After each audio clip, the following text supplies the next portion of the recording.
Voces del Congreso. ¿Qué tal? Bienvenidos al espacio Voces del Congreso, el espacio donde los diputados tienen voz para dar a conocer su quehacer en la Asamblea Legislativa, y en esta oportunidad me acompaña el legislador de Liberación Nacional, don Joaquín Hernández. Don Joaquín, un gusto poder conversar y detallar sobre la labor de este 2024 acá en la Asamblea Legislativa. ¿Qué tal? Muchas gracias, don Pablo. Un saludo cordial para usted y todos los que nos ven por los medios y gracias por esta oportunidad. Don Joaquín, hay varios proyectos que ya usted está impulsando, ¿verdad? Vamos casi por el tercer año y además es uno de los años más productivos, donde ya la cosecha se va viendo, ¿verdad? Del trabajo que ustedes han venido realizando. Detállenos al respecto de estos proyectos en los cuales usted ha estado trabajando. Bueno, creo que es importante en este momento hacer ver de que la labor legislativa es intensa, y es intensa desde horas de la mañana hasta la noche de cualquier diputado o diputada. Los que representamos también zonas rurales, llegamos a un congreso con objetivos nacionales, pero también regionales, y buscando que se puedan dar proyectos de ley de impacto para combatir esa desigualdad que existe en Costa Rica en cuanto al desarrollo de zonas urbanas versus zonas rurales. Y en ese sentido hay un proyecto que este año ha tenido un trámite muy positivo, y me refiero a una modificación que se le está haciendo a la ley del INDER para permitirle a esta institución, el INDER, poder transferir recursos líquidos a asociaciones de desarrollo, a SADAS, cooperativas, en fin, a organizaciones en las cuales el INDER podría potenciar y llevar a cabo más obras en zonas rurales. Recordemos que el INDER está dado para llevar ese progreso social, económico, cultural, de infraestructura y mejor calidad de vida a los territorios. Y este proyecto de ley tiene un avance muy importante, tiene un texto sustitutivo firmado por todos los miembros de la Comisión de Asuntos Agropecuarios, entonces creo que está muy pronto a ser aprobado. Me refiero a ese, pero también quisiera resaltar de que en la corriente legislativa no hemos dejado de impulsar un proyecto que para mí es fundamental para el país, que es la Ley de Ciberseguridad de Costa Rica. Hace pocos días escuchábamos noticias de más ataques cibernéticos a instituciones, y necesitamos que el país tenga esta agencia de ciberseguridad bien establecida, con todos los lineamientos y ejecutando protocolos y procedimientos para las instituciones para poder disminuir esos riesgos.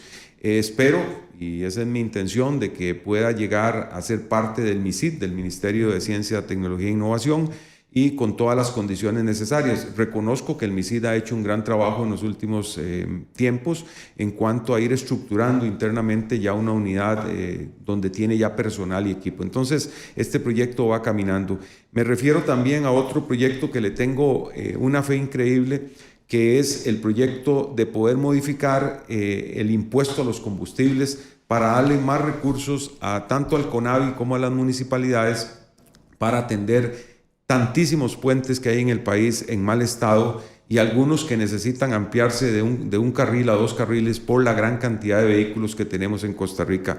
La NAME nos ha advertido, y otra serie de organizaciones, y este proyecto de ley vendría a dar esos recursos tan necesarios. ¿Hay un censo, don Joaquín, en ese sentido de puentes y de cuánto podría ser la inversión que se requiere para reparar los puentes? Bueno, recordemos que el impuesto a los combustibles se creó, antes de darte la respuesta concreta a tu pregunta, el impuesto a los combustibles se creó para tener una red vial de primer nivel en Costa Rica, y no la tenemos. Y la red vial se compone también de puentes. El ANAME ha dicho que en el país hay cerca de 3.800 puentes, tanto en rutas nacionales como en rutas cantonales, pero ha advertido que la mayoría de todos estos puentes presentan daños que, si no son atendidos, van a colapsar muchos puentes. Y el daño que le causa a la economía del país, al bienestar de una comunidad, cuando un puente colapsa, es enorme. Esto no se puede ver como un gasto, se tiene que ver como una inversión, y de ese impuesto que recauda, y este año el último dato que tenemos va a llegar como a 580,000 millones lo que se recauda de impuesto a los combustibles. Bueno, lo que se está pretendiendo ahí es de que un 15% de ese impuesto se logre dar un 8 para el CONAVI, para atender puentes en rutas nacionales, un 6% a las municipalidades para atender los puentes en los cantones y un 1% a la ANAME para la supervisión de las obras. Entonces, esas estadísticas que hay, esos estudios técnicos que ha hecho principalmente la ANAME, nos demuestran de que si no atendemos eso como país, vamos a tener que lamentarnos mucho. Estaríamos hablando con respecto al ingreso actual de unos 75.000 millones de colones. Por ahí anda, entre 70 y 80.000 millones al año. Y recordemos pues que no necesariamente el Ministerio de Hacienda puede girar todos los recursos. Recordemos que hay un componente donde el ministro pues tiene que velar por ese equilibrio financiero del país, pero ya girándole algunos recursos a las municipalidades y al CONAVI, se empezarán a atender muchos puentes que en sus bases necesitan trabajo, también en sus estructuras. ¿El proyecto está en qué comisión? Ese está en municipales. ¿Está avanzado? Sí, claro, está avanzado. Esperemos de que se logre convocar, no sé si en este periodo de extraordinarias, pero yo estoy seguro que si no es ahorita, será a inicios del próximo año que lo saquemos. Don Joaquín, en temas de presupuesto, ¿qué balance hace de la discusión del presupuesto del 2024, donde además hubo un dato histórico, ¿verdad? Primera vez que la Asamblea Legislativa tiene que tomar parte en la discusión del presupuesto para las universidades públicas. Sí, ese fue un tema a los que ocupamos un puesto en la Comisión de Asuntos Hacendarios, donde nos llevó muchísimas sesiones trabajar el presupuesto del próximo año, pero no solamente en ese punto del FES, sino que el presupuesto pues, es de 12,3 billones, casi los 12,4 billones de colones, es un monto muy grande. Uno lo que busca siempre es de que el presupuesto lleve un equilibrio entre lo económico, lo social y lo ambiental para efecto de que se puedan garantizar los servicios que se le dan a los ciudadanos. Hay que resaltar de que en este presupuesto logramos determinar un año más de que la partida que se destina para atender los intereses de la deuda pública estaba dimensionado el monto y entonces ahí sobran recursos. Esto lo digo para que quede claro que lo que hay que garantizar en primer lugar es que se tengan los recursos para pagar los intereses y las amortizaciones de la gran deuda que tiene el país y desde luego garantizarle a todas las instituciones los recursos necesarios para operar. Pero aún así logramos meter y reforzar recursos para educación en cerca de 26.000 millones. También metimos recursos para seguridad, en el caso de este Ministerio de Seguridad Pública, el OIJ, también todo lo que es la policía penitenciaria. En cuanto a educación, resalto para que puedan haber más becas, recursos para comedores escolares, para transporte de estudiantes y agregamos una partida de 3.000 millones para Incofer para llevar el tren hasta Paraíso de Cartago y que llegue también a San Rafael de Alajuela. Ni qué decir de los 4.900 millones que logramos meter para las últimas expropiaciones que se necesitan de la carretera San Carlos, que es un proyecto que lo podríamos hablar por antes aparte. de ir con ese tema, de las modificaciones que se hicieron en hacendarios, veo mucha inversión social, que es lo que se está reclamando y que además recientemente el Estado de la Nación dijo que se estaba quebrantando el Estado social en Costa Rica. Es correcto. Aquí hay que esto verlo muy integralmente. Uno entiende que con la limitante de los recursos que tiene el país, porque no tenemos todos los ingresos necesarios, tenemos que recurrir siempre a créditos para operar en este país y atender todas las necesidades. El Ministerio de Hacienda muchas veces pues, no puede darle el contenido necesario a ciertas instituciones claves y algunas que atienden todo el sector social. Por eso a uno se alegra cuando se logran conseguir algunos recursos para poder reforzar esas partidas. No son suficientes porque la verdad es que hay un grueso de la población que necesita esa atención social. Seguiremos siempre atentos a ver en qué más se puede ayudar y estoy seguro que también los jerarcas de gobierno harán su parte para que estas instituciones pues, puedan atender a esa población que la condición socioeconómica lo necesita. Pero si usted nota, el tema educación siempre es un tema que lo tenemos presente, porque no solamente con la negociación que se hizo del FED de darle un 2% a las universidades, se reforzó todo lo que es preescolar, primaria y secundaria y las juntas de educación. Nosotros, aún con la crisis financiera de poder atender una deuda tan grande, no podemos descuidar la educación, que es la formación que se le da a los niños y jóvenes para que puedan tener un mejor futuro. Entonces, en ese sentido, me alegra muchísimo. Fue un presupuesto que me parece que al final logró reunir los acuerdos y voluntades de la mayoría y ya está aprobado, y esperemos que el próximo año se pueda ejecutar correctamente. En el tema de becas, por ejemplo, en el IMAS y demás, ¿se logró mantener la asistencia que ha venido dando el Estado? Sí, había una queja el año pasado donde se habían disminuido las becas Avancemos, pero ahí luego se logró hacer una modificación de cerca de 12,000 millones este año para poder otorgar más becas. El próximo año, con estos ajustes que hicimos en el presupuesto, pues creo que se irá a atender un poquito más de niños y jóvenes que necesitan esa beca. Y a veces se habla muy rápido, don Pablo, pero es que una beca es a veces la única oportunidad que tiene un niño o un muchacho para poder asistir a un centro educativo, y eso no tiene precio. Desde mi punto de vista es un gran valor que le da el Estado a muchos costarricenses menores de edad para que se formen y que puedan salir adelante y en el futuro ayudar a su familia a salir adelante. Y es una de las principales herramientas para atacar la ola de inseguridad que tenemos actualmente. Que es el otro tema que nos ha tenido a todo Costa Rica pues muy preocupados, que es ese avance de la narcoactividad en Costa Rica, el sicariato y el estar metiendo a muchos jóvenes a que se conviertan en sicarios. Eso duele muchísimo, y son muchachos que a veces no pudieron tener esa oportunidad de estudiar, de formarse. Entonces, lo que se haga en educación es una inversión y además es contrarrestar esta ola de criminalidad y narcotráfico que tenemos. Bueno, a modo de comparación, parecía un dato de feria de empleo, ¿verdad? 4,000 personas reclutadas, ese es el dato que leímos hace poco, de personas que están ya en la red del narcotráfico y todo este tema de la delincuencia organizada. Bueno, creo que ese es un tema de los prioritarios en el país y nosotros debemos ponerle mucha atención. Creo que venimos desde hace ya más de un año con una conciencia clara de empezar a modificar leyes que tiene el país para atacar el narcotráfico, la inseguridad.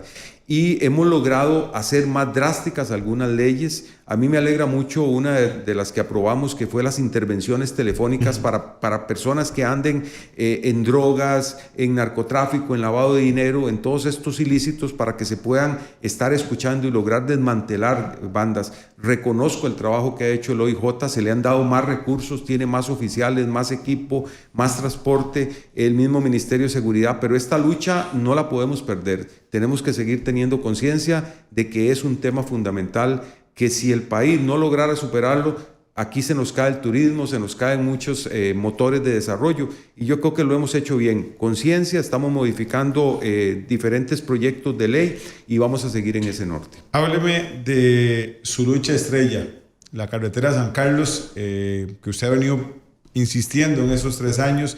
¿En qué punto está? ¿Qué se ha logrado hasta el momento, don Joaquín? ¿Y cuándo podría ser una realidad para los sancarleños y todos los habitantes de toda esta zona? Todos decíamos que la carretera ojalá se inaugure hoy mismo, pero ok, como estaba detenida había que reactivarla, y se reactivó con el proyecto del humedal La Culebra, que se aprobó para que pudiera pasar por un humedal. Se reactivó colocando recursos desde el primer año, segundo, y este es el tercer año que colocamos para comprar las propiedades que faltaban. Se reactivó en el financiamiento, descongelando los $200 millones que habían desde el 2020, pero que no estuvieran ligados a otras obras, y ya están. Se logró conseguir los $135 millones adicionales, o sea, ahora se cuenta con $335 millones disponibles. Y este año ha sido un año de muy buenas noticias, porque ya la licitación de la Punta Sur, que son 8,2 kilómetros, ya está en operación. Participaron 4 empresas. Estoy seguro que pronto el MOP estará anunciando junto con el Banco Interamericano de Desarrollo cuál es la empresa ganadora. Hace pocos días el gobierno anunció ya la licitación para el tramo central, que es lo que falta. Recordemos que ahí hay un 70% construido, y esto se logra gracias a todo el proceso de expropiaciones, que tal vez es el punto clave de cualquier proyecto de infraestructura vial, y eso se ha trabajado muy bien, y reconozco y agradezco que los recursos que hemos colocado desde la Comisión de Asuntos Hacendarios, el Ministerio de Hacienda los ha respetado y se los ha girado al Ministerio de Obras Públicas y Transportes.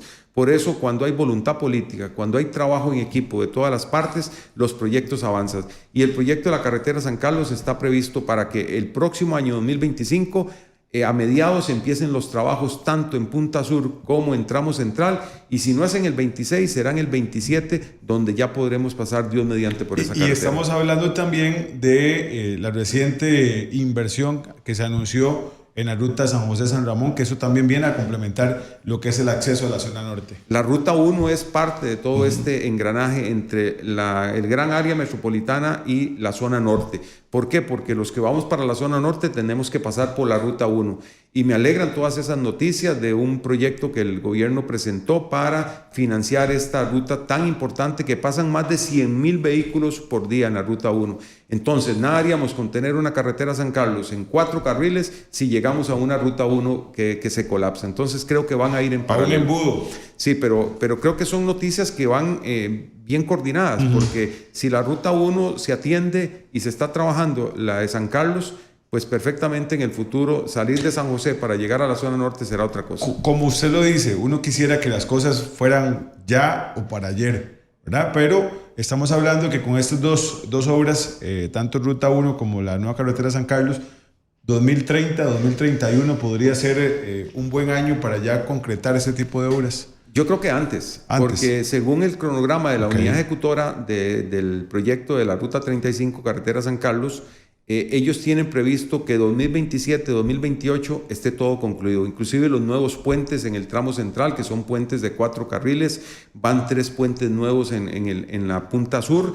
Y, en fin, yo creo que el proyecto está muy bien planificado. Reconozco toda la labor que se ha hecho entre el MOB, la unidad ejecutora y el Banco Interamericano de Desarrollo, que no solamente ha dado el dinero para financiarlo, sino que ha puesto técnicos de ellos de muy alto nivel a trabajar toda la parte técnica. Entonces creo que es un proyecto que va muy bien dirigido. Bien, don Joaquín, implementación de 5G, ¿cómo lo valora y qué hace falta ya para tenerlo en concreto en nuestro país? Bueno, yo creo que todo esto es un engranaje. A como luchamos porque estuviera en la Constitución política el derecho a la conectividad en todo el territorio nacional, que se logró muy bien, y esto ha impulsado más inversión. Falta bastante. Este tema de aprovechar la nueva tecnología 5G, lo que he insistido yo con las autoridades, principalmente del MISID, es que el desarrollo de 5G se dé en igualdad de condiciones, en el gran área metropolitana como en las zonas rurales y costeras. Y me parece que lo que están haciendo actualmente de anunciar unas subastas del espectro, tanto a nivel nacional como a nivel regional, para que se desarrolle, es una gran noticia. Y han participado, en este caso, cooperativas de electrificación rural que se han metido a Infocomunicaciones, que tienen ya redes internas, tanto en Guanacaste, zona norte, por el lado de Los Santos, en Zarcero, donde a través de fibra óptica podrían hacerle llegar el 5G a todos sus usuarios y clientes. ¿Qué quiero decir con esto?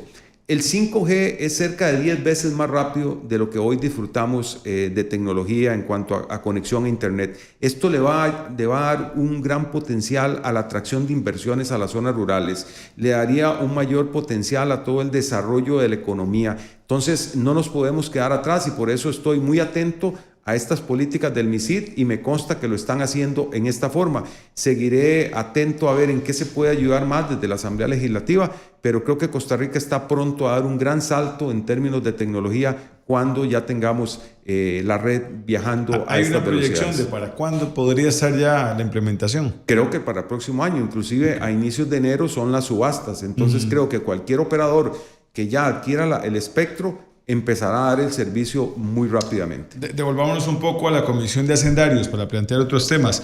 Proeri, el préstamo Proeri, que es fundamental, ¿verdad?, para desarrollar obra de infraestructura vial, y también quisiera que me comente sobre el tema de sacar a varias instituciones de la regla fiscal, porque es uno de los temas que se ha venido planteando por muchas instituciones que se ven afectadas, se ven socadas en su presupuesto, y detállenos al respecto. Bueno, voy a empezar por la segunda, que me llama poderosamente la atención cuando el año pasado llegó a la Asamblea Legislativa un proyecto del Poder Ejecutivo donde sacaba de regla fiscal una serie de instituciones, pero no venían algunas que para mi concepto era un error no incluirlas.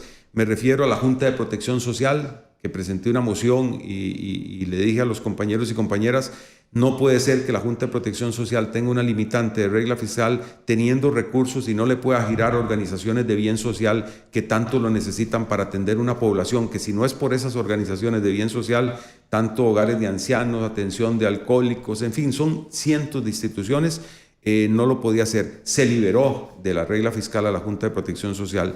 Se liberó también al INA, que es una institución emblema de Costa Rica para llevar capacitación técnica a jóvenes y adultos en todo el país. Tenía recursos y la regla fiscal no le permitía. Pues el INA con eso está ahorita financiando programas de Brete, de Empléate, en fin, de todos estos que le buscan a los jóvenes tener esa inserción en el mercado laboral.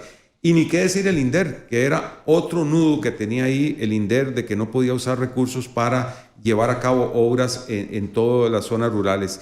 Entonces se luchó mucho para sacar de regla fiscal esas instituciones, se logró incluir en el texto sustitutivo esa liberación, y ahí se incluyó también a los bomberos, que tenía unos recursos para llevar a cabo y construcciones de diferentes estaciones.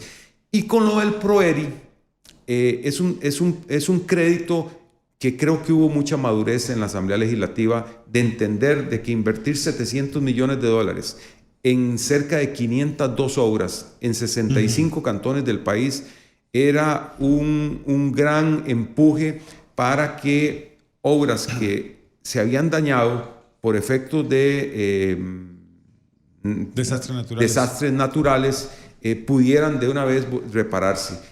Vienen puentes, vienen centros educativos, rutas donde hay fallas y deslizamientos, y cuando me refiero a puentes son en rutas nacionales y en rutas cantonales. Entonces, en la zona norte, que yo represento, logramos incluir ahí 47 obras entre puentes, centros educativos y algunas rutas, y de los $700 millones, la inversión en la zona norte va a ser de $52 millones. Entonces, creo que el PROERI, que es un programa de atención integral de emergencias, el próximo año se va a ver mucha construcción, y creo que la gente pues lo va a sentir así. Eso te iba a decir, porque además de PROERI está también el crédito que recientemente aprobaron para desastres naturales y la modificación que hicieron del fondo de avales. O sea, estamos hablando de muchísimo dinero, don Joaquín, de más de 1.000 millones de dólares, ¿verdad? Que se van a estar invirtiendo en obras para desastres naturales y demás.